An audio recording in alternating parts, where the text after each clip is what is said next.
Hello, dear friends. We're sincerely glad to greet you again. Today, we are going to talk with the esteemed Igor Mikhailovich Danilov. Greetings. Igor Mikhailovich, all of us, all our viewers, are really deeply touched by the previous video and that revelation before us, before all our friends, before all Allat TV viewers. Thank you so much from the bottom of our hearts. You know, Igor Mikhailovich, what is very important is that when people have to experience something similar in their lives, as a rule, it embitters their hearts and they even lose faith in people. But a huge thanks to you for showing a different example, that it is possible and necessary to live differently. And many thanks to you for this deep compassion for people, for love for our neighbors. You know, there is a great desire, and the previous video encourages us all very much to do everything possible to build a creative society, a world where not a single person would have to experience such events, a world where everyone would be free, free from fear, so that they would not be afraid of those shadows. The video itself was really tough and it evoked various feelings. You know, there was both pain and, as they say, laughter through tears, along with perplexity and failure to understand how can it be that we live in such an unjust world, and pain about what people have to face, including the participants of the Creative Society project, and understanding of the schemes, the nefarious schemes that have been used against us, ordinary and honest people, for millennia by this, let's say, sect, the radical extremist sect of the keepers.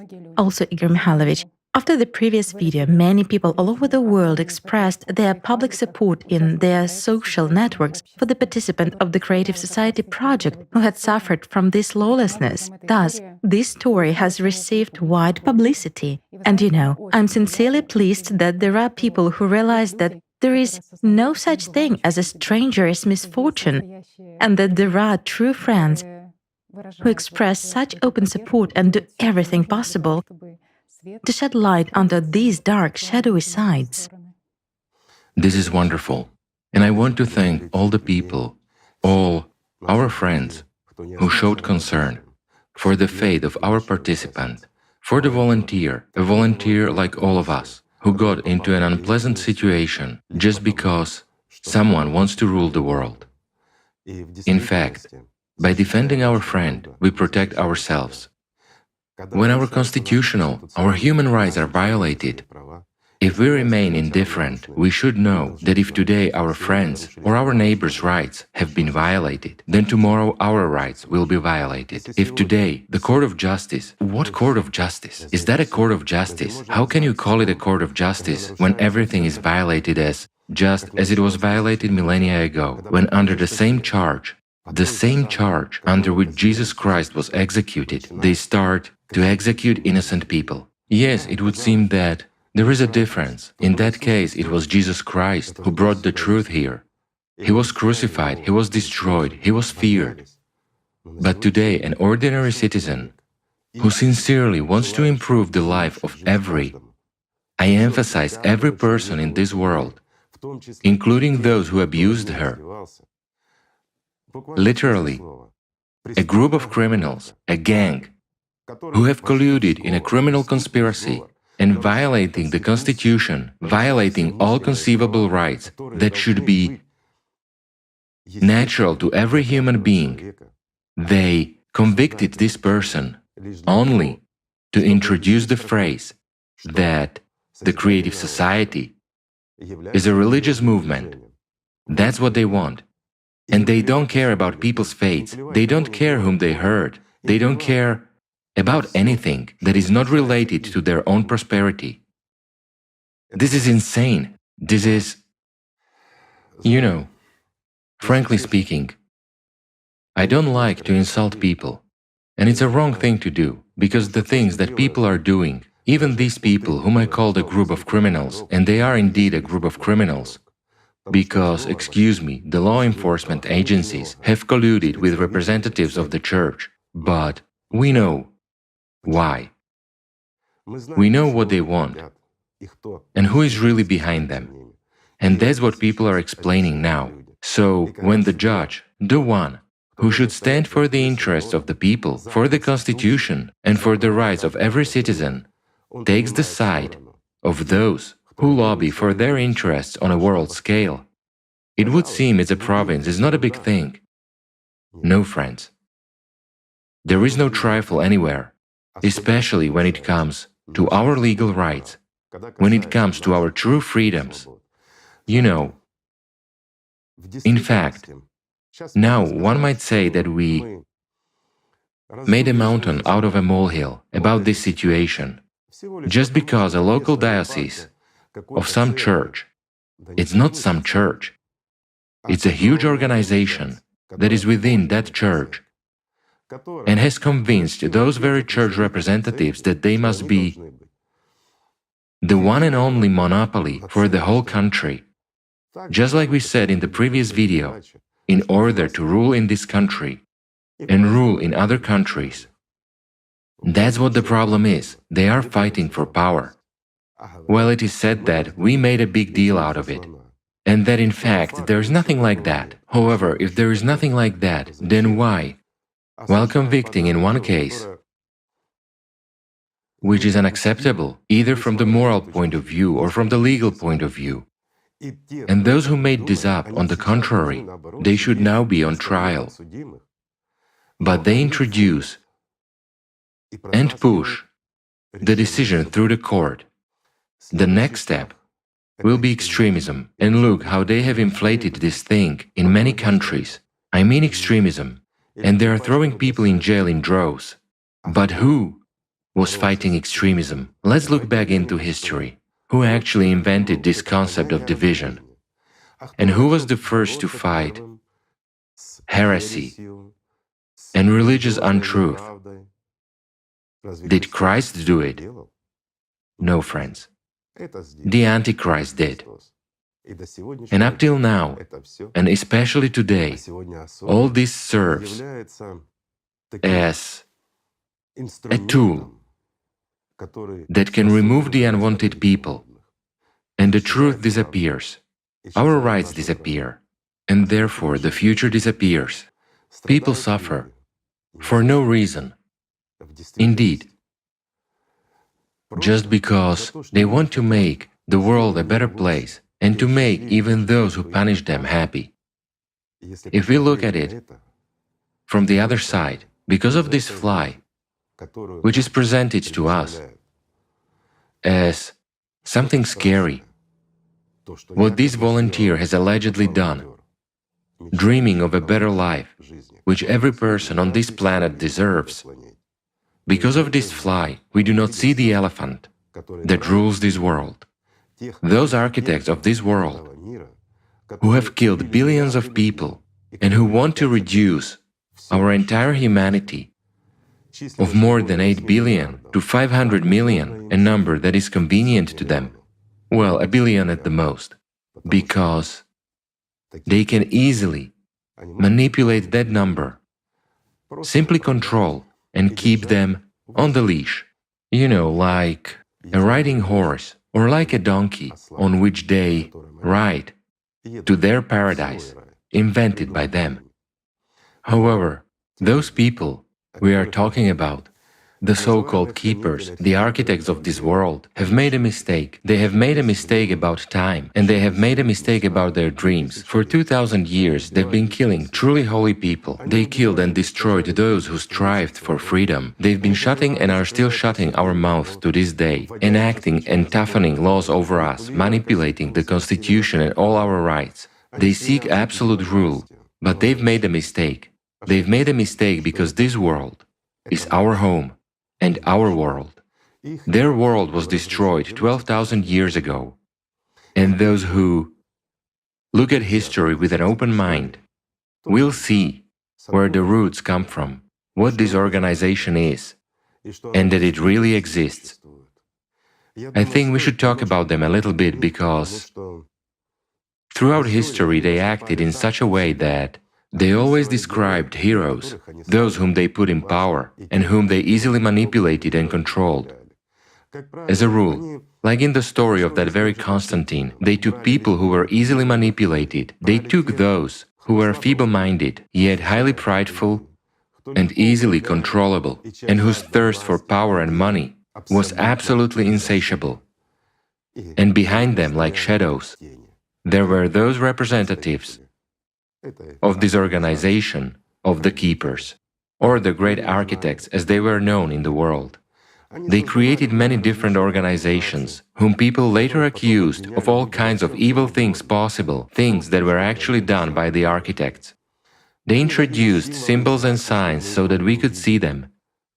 Why? Because, in fact, there have always been rumors about them, and everyone suspected that there is some kind of a force. But it was always said that it was an institution of power and an institution of business. Attention was always diverted from them, and people blamed anyone but them. Yet they have always been there. They wrote history and presented those people controlled and manipulated by them as the world's greatest minds. And we know them, Alexander of Macedon. You know, when you know the truth, it becomes funny. When an ordinary man who was afraid of his own shadow, who was afraid of everything, but he was inspired by his teacher, who in his turn didn't belong to and had nothing to do with this secret destructive sect that ruled the world already at that time, yet he was merely a friend of the one who was a true representative of the architects of this world. And through him, through this very teacher, of the greatest of the conquerors of this world, that architect easily manipulated the ruler himself, the ordinary man. That's why the latter won wars. That's why he was such a hero. But when he got a little bit carried away, and he started to infringe upon the interests of the very organization of the keepers, he was simply eliminated. As many other people, as the keepers eliminated those who were supposed to make this world much better, brighter, more beautiful, those who were supposed to make our lives beautiful, wonderful and dignified, indeed, to make us a dignified and united civilization, so that we could live the way befitting a human being. This world, which was supposed to belong to us, they have made it a hostage. They've made the whole world and each of us a hostage to their desires. All they dream of is El's return. All they dream of is to bring their immortals back to life, whom only El can bring back. Only El controlled their lives, for he is a god to them. Just look how it all fits into an overall picture when you know the truth. And now many people know it. But what does this indicate? This indicates that the world will change. Maybe it will, but this world can change only when we have enough inner fire, inner light to illuminate this world. You know, I'll give you a simple example. If there are many of us in a room, the room is completely dark and we only light one candle, then each of us creates a lot of shadows. And in these shadows, there are those whom we call the keepers or the architects. But if we light as many candles as there are of us and we place them around us, yes, we will cast shadows, but those shadows will be transparent. And we will see everything in the bright light, and it won't be possible to hide in those shadows. If we use our power for the good of this world, the world will change, and our power is in our word. There is nothing more powerful than a word. We cannot use our power in some explicit actions that are destructive or directed towards illegal and distorted actions. Why?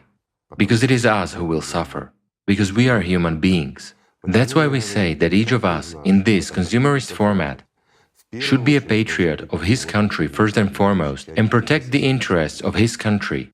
Any stability, even a bad one, is still stability, and it is better than instability. And we know this. We've seen it in history and experienced it many times. We've experienced different revolutions, after which we people lived wars. We people have been deprived of our natural rights after these revolutions, and every destructive event that these sectarians have committed with our hands, that event has deprived us of our rights and freedoms. Lately we see how these very keepers have become active all over the world. That's why the climate Cerberus is in this world. They dreamed and were already one step away from an absolute rule and the return of El. But Hell will never return to this world. And there will never be an absolute rule in this world again. That's why the Cerberus is here. And now all of us, all of humanity, are separated and divided into fragments by these architects. All of us, like a broken mirror, reflecting this truth and these shadows, we will all experience the same fate. And regardless of what it is, we will do it together. But we, like broken fragments of a mirror, reflect light. And many of us are already able to radiate light. And that says a lot. If we understand the importance and the value of our light in this world, which is our aspiration for a normal human life, for our unification, for the unification of all humanity, if we understand that we can come forward as one united humanity against the Cerberus, as a free humanity, with burning fire inside, we will create such a light in which the light of the Cerberus will dissolve, and it won't be a threat to us, and won't be able to do anything to us. But if we remain as we are, then the destiny of each and every one of us will be the same as those events that are taking place now predict. I'll put it simply. Those whom we call the keepers have created a lot of temples in this world in the hope of controlling our minds and our hearts.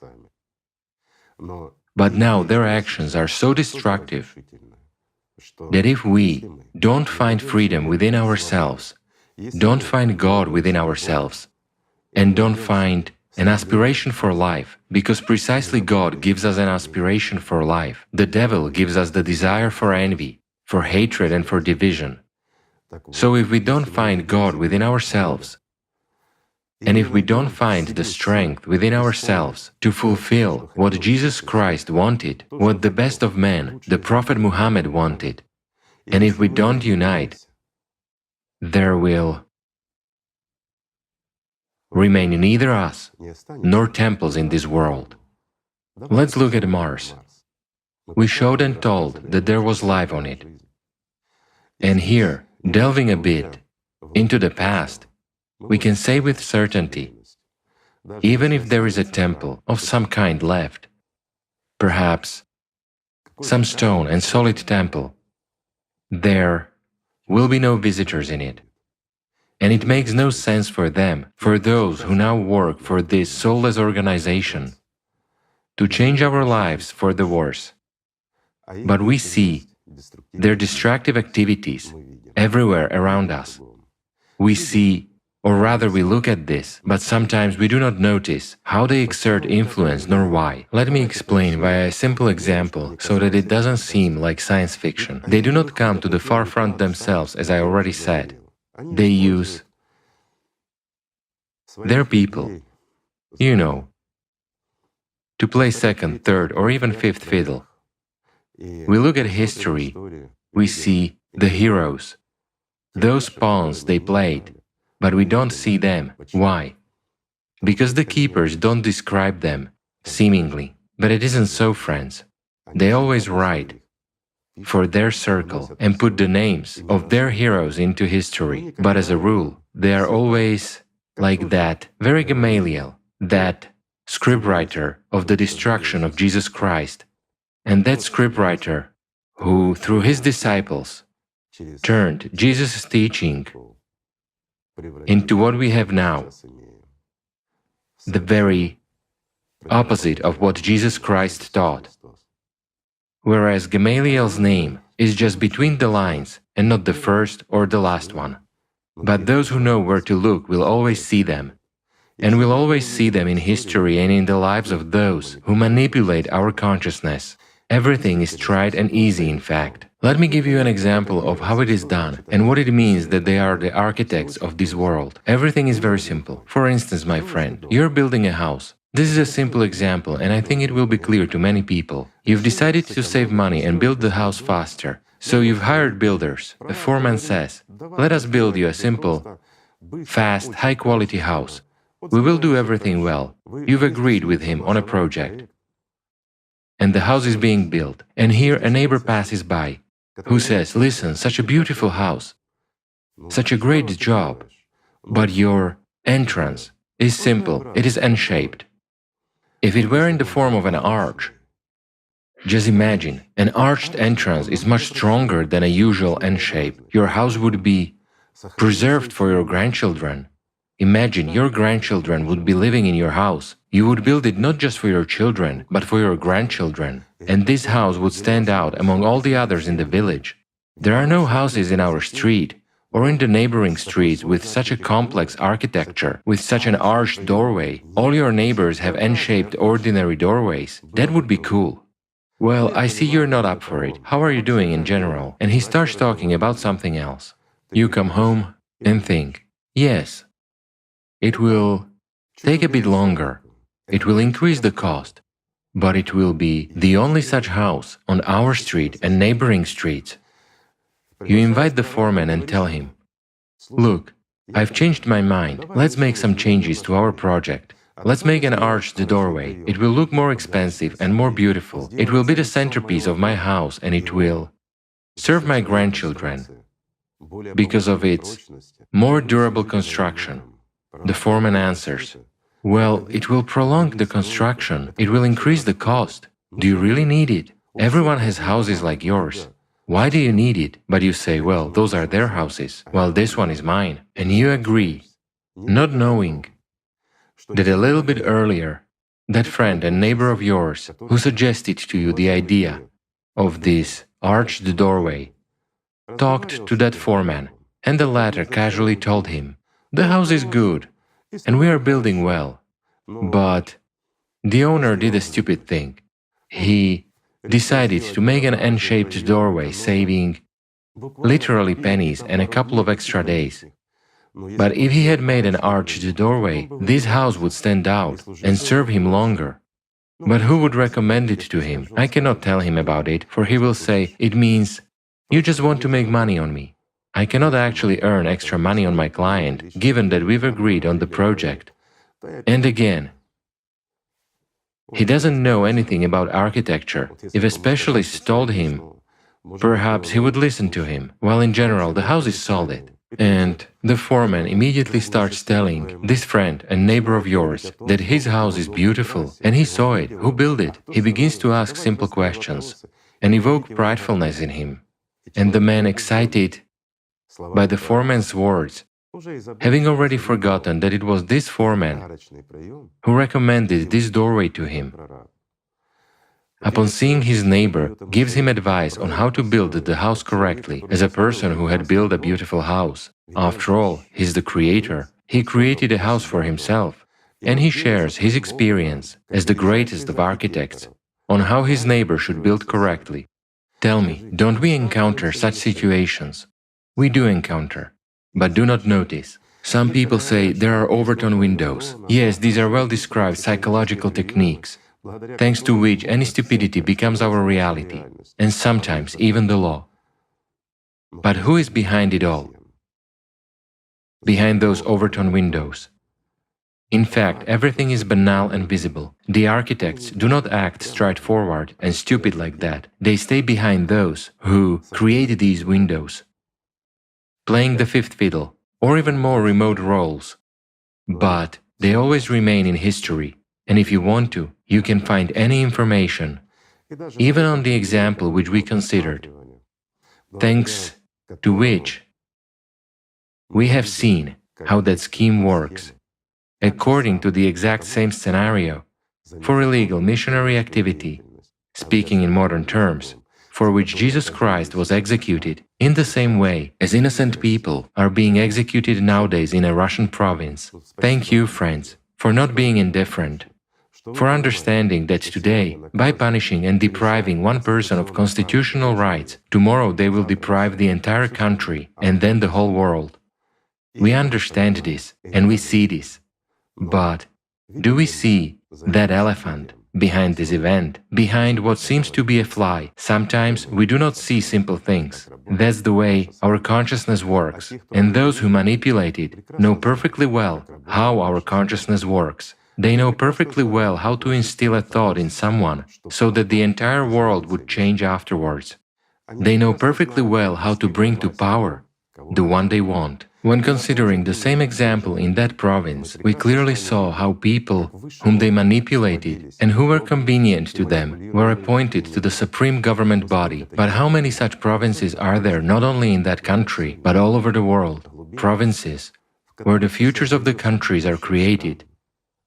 Those provinces which we don't pay attention to, but exactly from there, as from the shadows, that trouble creeps out, which then ruins countries.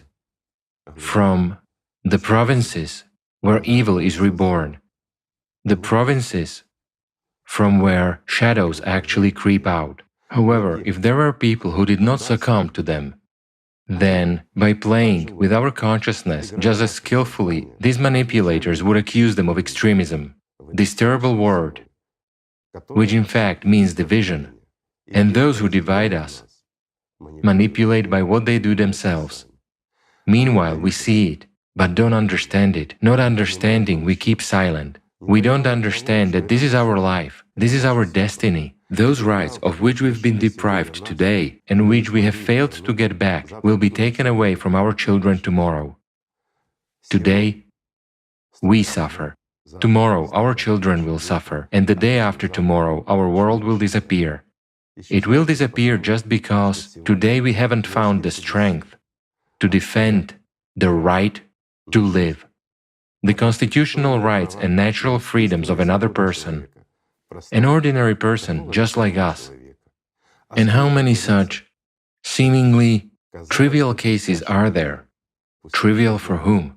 For someone who has elevated himself to heaven, for someone who has ceased to consider himself a human, who has exalted himself to celestials, while in fact he is just a piece, an ordinary piece on a chessboard, played by someone who is in the shadows, and whom sometimes this piece doesn't even know.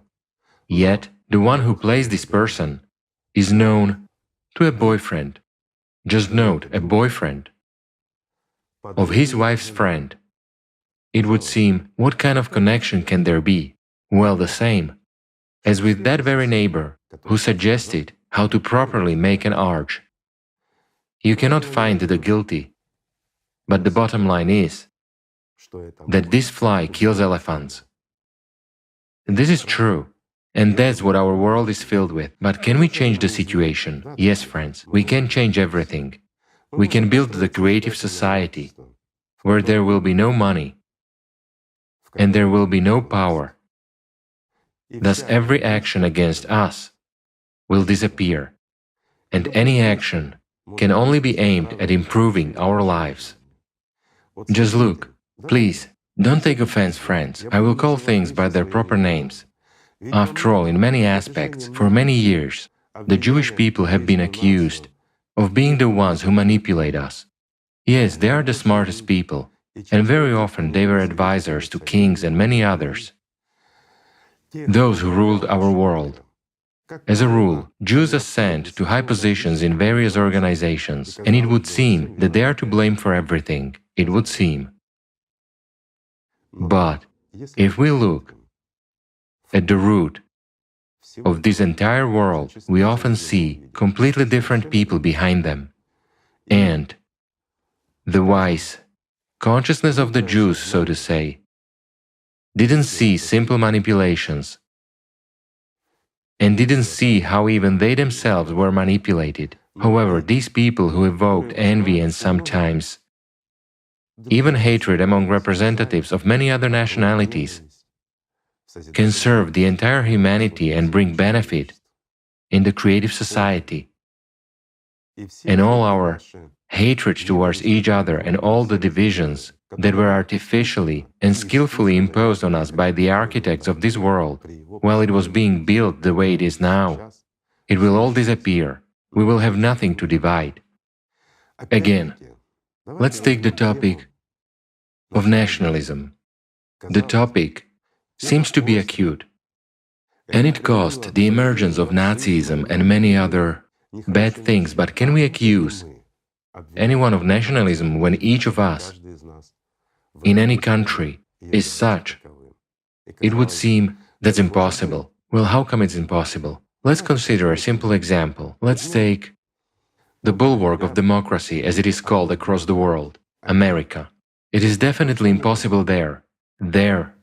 Well, what nationalism can there be when there is a huge number of people from all over the world of different nationalities and different religions? Why? Because until recent times, laws aimed at people's freedoms have been working there, and their remnants are still working. Therefore, there are still so many freedoms left compared to other countries. However, is there nationalism there, which unites everyone into one nation? When everyone says, America above all, America is paramount, what is this?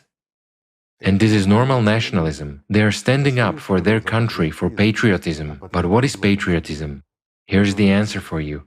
It is the answer to the question, will there be nationalism in the creative society? I'll put it this way, in the creative society it won't exist. While during the transition period that all of us will enter as we are now, of course there will be nationalism, and there will be an opportunity to prove the superiority of one nation over another by their deeds, not by killing, not by exterminating their own kind, but on the contrary, by serving the entire humanity. And if some nation is able to improve the life of every citizen, I will easily say, thank you, and will admit that they are better united, they are smarter, and they have improved my life.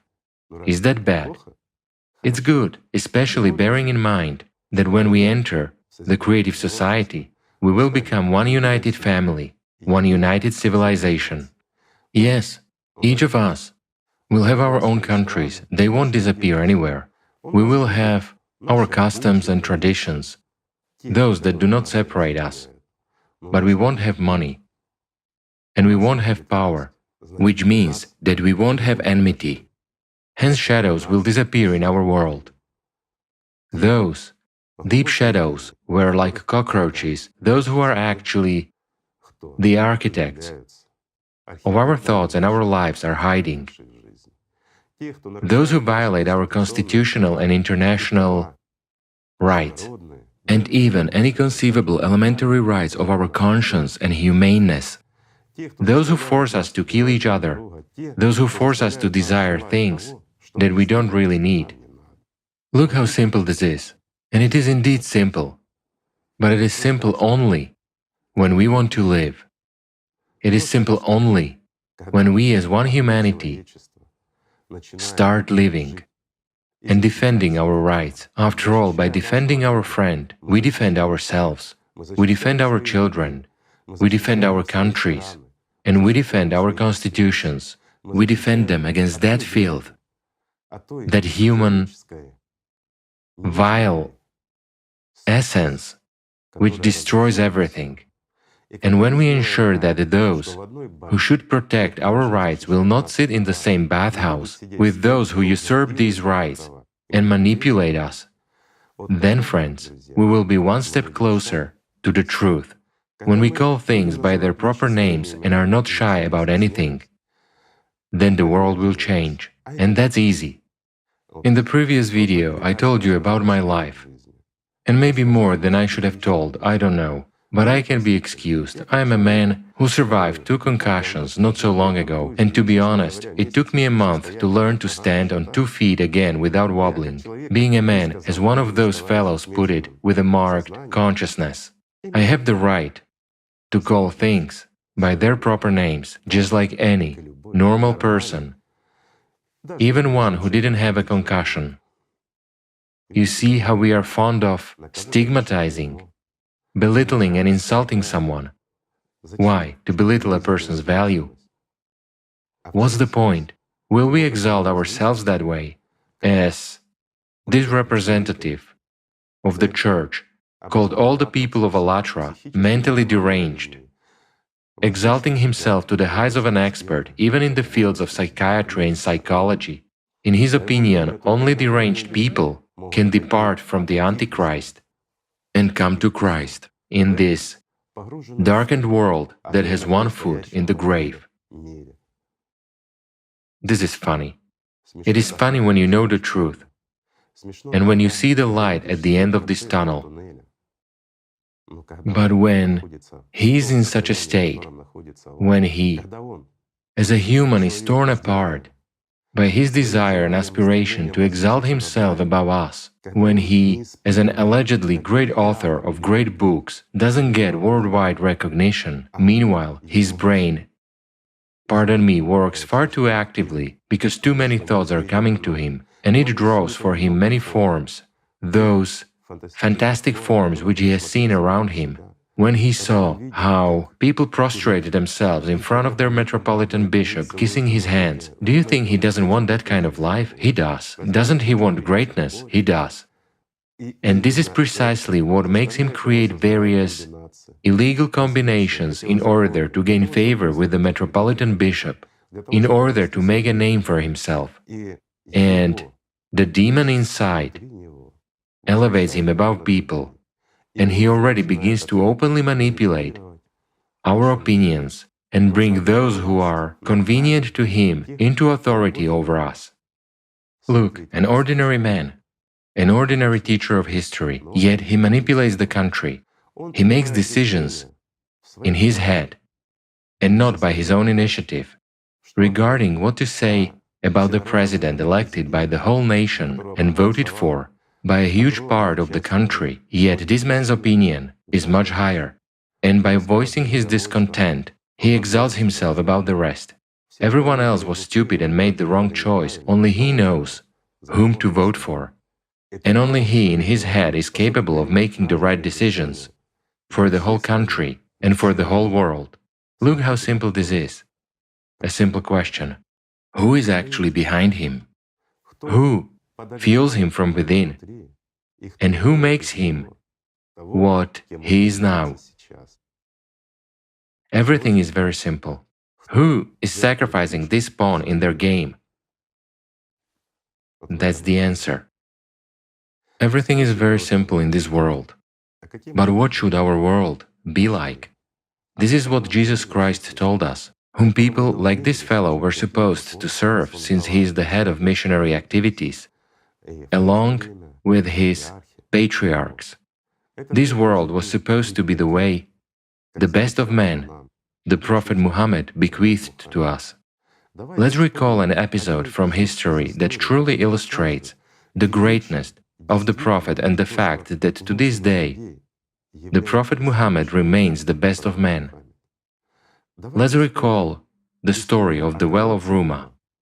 After all, it perfectly demonstrates the Prophet's greatness. For those who don't know, I'll briefly recount the story. There was a well in a place where water was scarce. It belonged to a Jew who sold this water and whose family lived off this income. However, there was a man who decided to buy out this well and share the water with the Prophet's Ummah. The Prophet said, if you buy out the well, there is an express condition that you should give it to the Ummah. And once you give it to the Ummah, you, like everyone else, will stand in line for water, without any benefits for buying out this well. Only then, we as the Ummah will accept this gift from you. Look how simple it is. However, some people succumb to megalomania and pridefulness. These are the tools the architects play on, and which they easily manipulate. Let's say, our human weaknesses strive to take water without waiting one's turn, to get what doesn't belong to us, to take from people what belongs to them, including their rights, and often their lives. Look how simple it is, how everything is happening openly before our eyes. And just like the enormous crowd of people who watched the execution of the Son of God stood still and remained silent, so do we, a huge number of people, stand still and remain silent when our friends are executed, while we are well aware that we are next. but fear. Exactly fear for our lives, the fear of these shadows, or rather of those who hide in these shadows, whom we have never seen. Yet this fear is intensified by those whom we have never seen, and we are silent. If we are silent, when someone is being punished, we must realize that we will be punished next. Everything is simple. However, the world we live in, the world where a small group of people pursued absolute domination, who wanted to take this world, our world, and make it their own, is approaching a point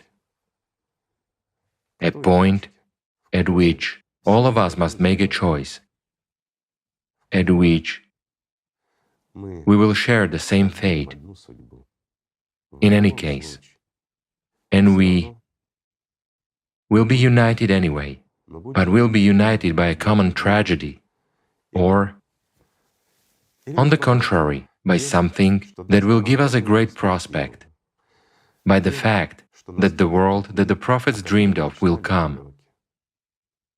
And then, those who seek power over us won't be present in it, because there will be no power. We are capable of changing our world for the better, but only when we genuinely love each other, when we respect each other, and understand the full value of our lives, when we understand that we are human beings, when we realize that we can be united and everything that was dividing us is nonsense imposed on us. And then we can follow the example of the best people of this world. After all, we can take the best. We always seek to imitate, and we always imitate someone. So why don't we start imitating others, not those who changed history, not those who substituted the truth? We shouldn't seek to dominate each other. We don't need that. Instead, we should direct our aspirations towards actually changing this world, towards removing evil from it, removing hunger and thirst from it, towards providing enough food and water to all people, and making everyone in this world feel protected and happy. Can you imagine? We can do that. It depends on each of us, what we choose, and whether we will be able to implement what our prophets wanted to implement. It is easy, but it is only easy when each of us understands that within each of us there is power, and that light which can erase all shadows. We can do it, friends, but only when we are together, only when we don't betray our friends, when we are united as one family, because we will become one family anyway, whether we want it or not. And the only question is, where our family will go, in what direction, and when. Everything is simple. Igor Mikhailovich, thank you very much. I certainly wish we would all come together and unite as a whole world, and many people were deeply touched by your words from the previous video. It is very painful that behind you, behind your shoulders, there is merely a white wall. I would very much like the whole Ummah to be behind your shoulders, as well as Christians and Judeans, so that all of us, as the entire world, would be united in one family. And here's a question: why should I be behind my shoulders? I would rather be behind your shoulders, behind the united Ummah, behind the united Christianity, behind the united world, because I am the same human being as you. Again, in the previous video, we raised a question about Imam Mahdi, about the Comforter, even about the Mashiach. But who are they? Are they different people? No. It's not even one person. This is a sign of the time, of that time which all of us are in right now, friends. It is really a sign of the time. The Mashiach, the Comforter, and Imam Mahdi lives in everyone, if we accept him.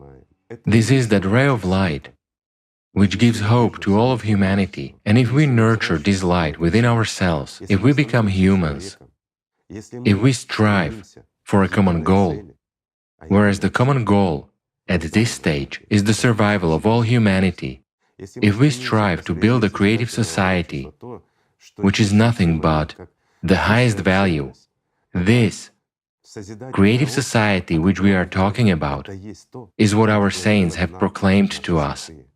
They are the ones who said that Imam Mahdi would come to us, the Comforter would come to us, but he would come into the soul of everyone. And if we revive him in ourselves, if we become a part of this world, excuse me, not a slave of this world, but a part of this world, then Mahdi, the Comforter, and the Mashiach will be in each of us.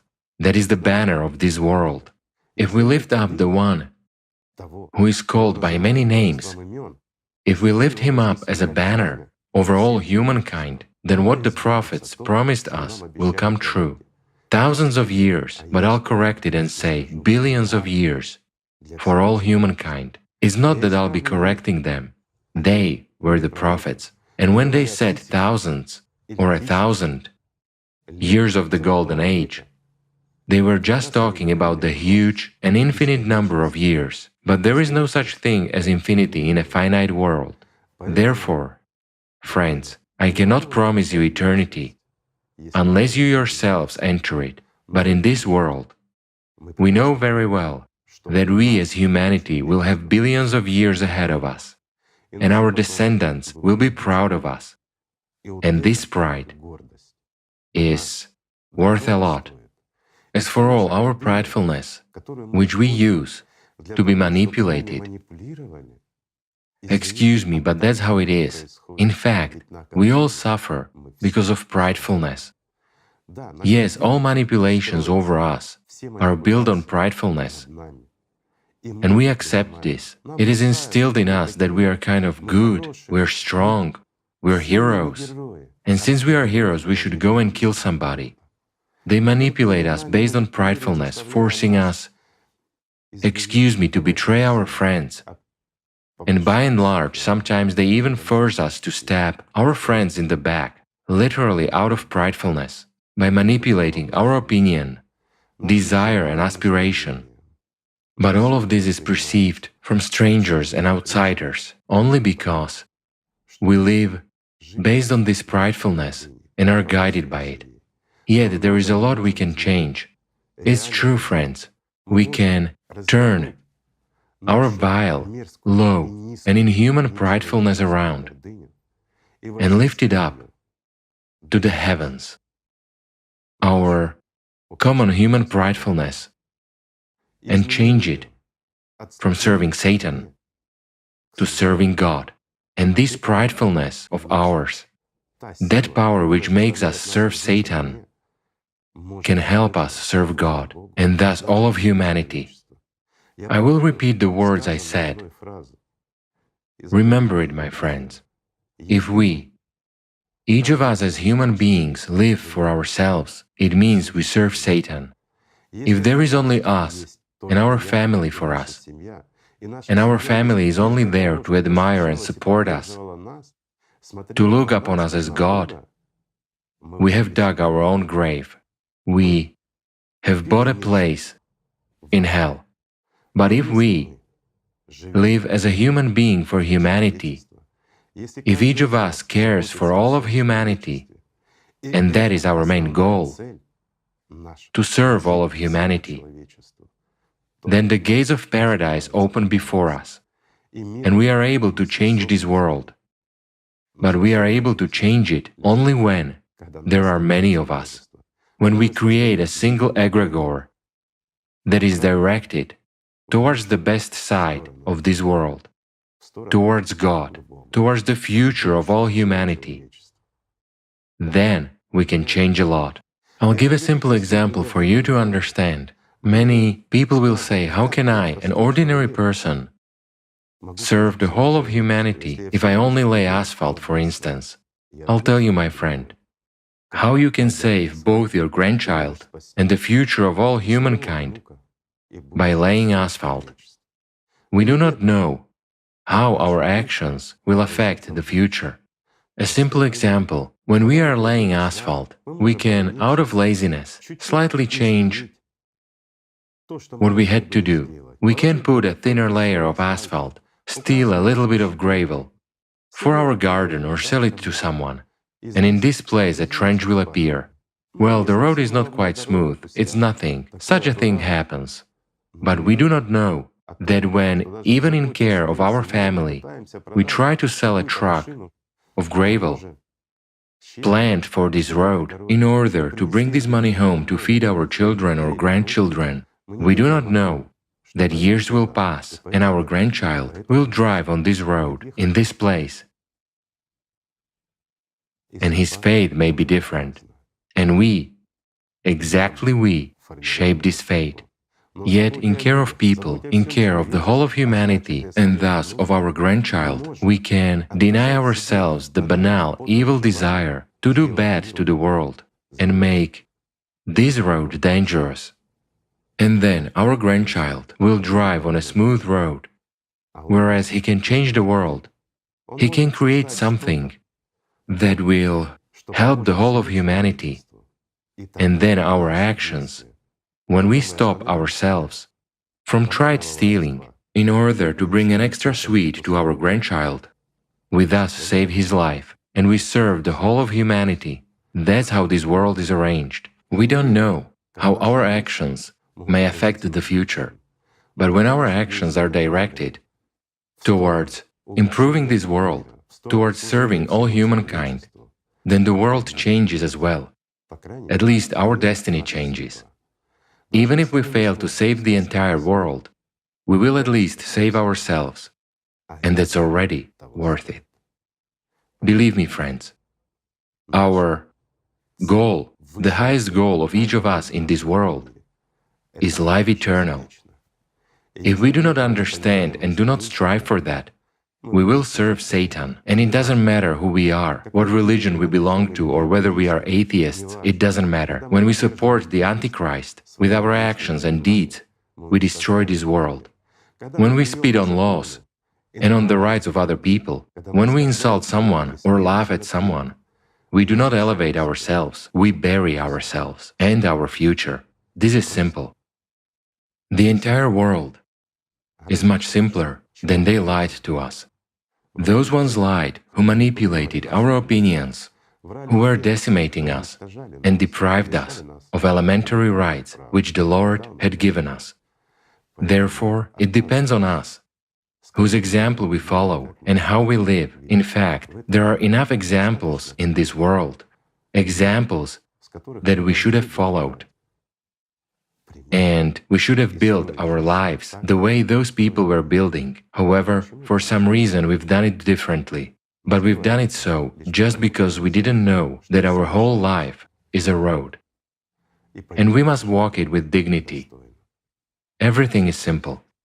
Igor Mikhailovich, perhaps this is inappropriate, but a lot of our viewers ask a question about the Prophet Muhammad. Why do you call specifically the Prophet Muhammad the best of people? I will answer, friends, because he is indeed the best of people. He is an example for everyone, regardless of religion. And even if you are an atheist, my friend, the life of the Prophet himself, his life, is an example for all of us.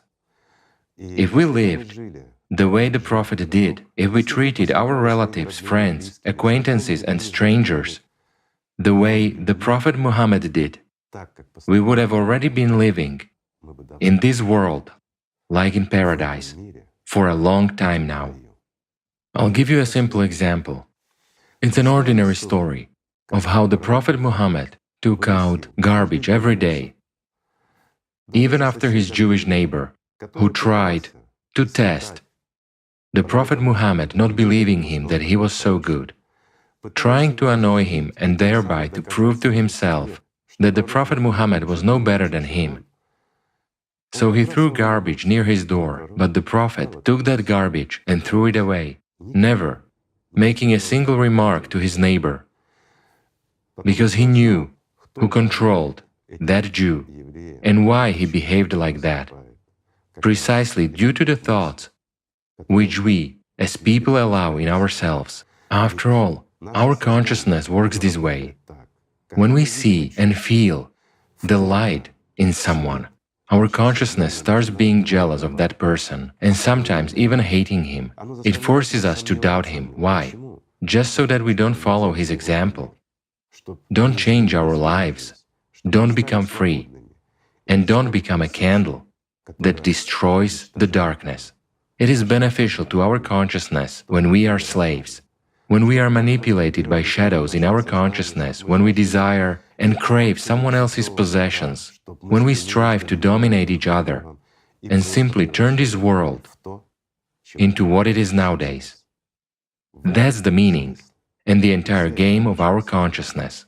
However, we as people are able to follow an example of the best, the worthiest people in this world, and to change everything in the same way as the neighbor of the best of people, the Prophet Mohammed, eventually changed his life when he realized who the Prophet Mohammed was. However, your own consciousness makes you doubt me, my words and everything that concerns the inner light, and such simple, elementary examples. But I can offer you an example, yet I don't recommend you using it as an experiment. But those who doubt and cannot get rid of doubts, at least that the Prophet Muhammad was the best, indeed the best of people. Why?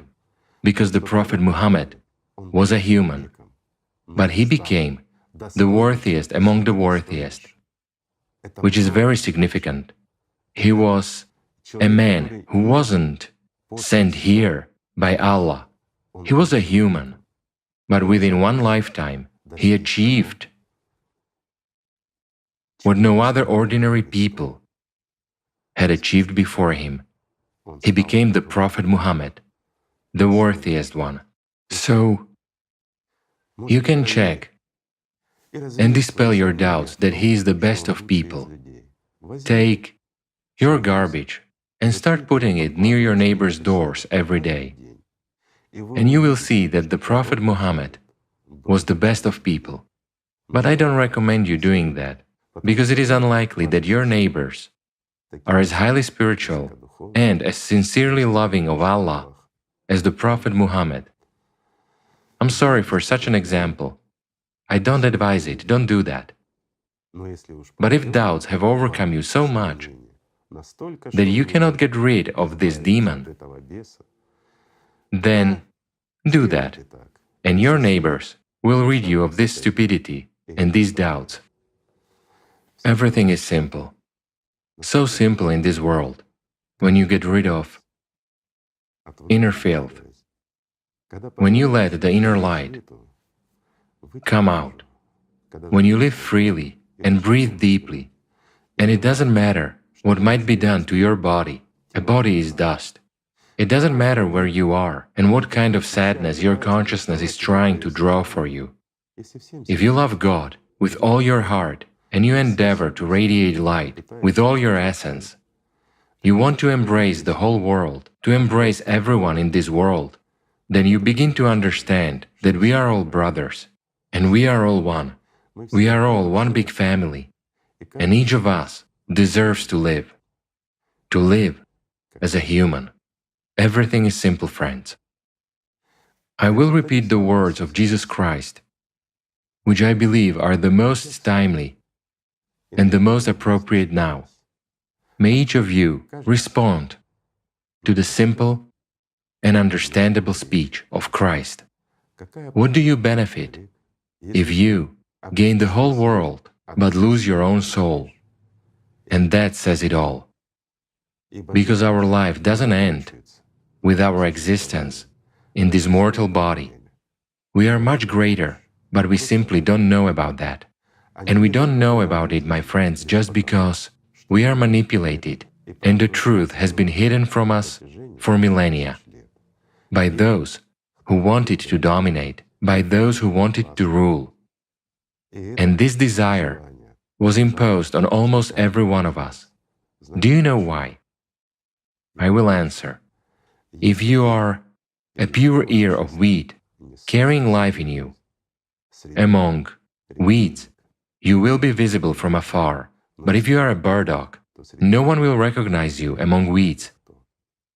And that's what those architects always used and keep using to this day. But each of us, by throwing off what was imposed on us, can easily discover all the filth and substitutions and can change a lot of things. Thank you, friends. Thank you for being here. Thank you for not abandoning your friends. Thank you for not giving up. And thank you for striving for the best. Thank you for not being the ones who extinguished the light. Thank you for being those who radiate it. Thanks. Thank you for the example. Thank you for everything. Thank you for everything, friends. Peace be with you, and God's love.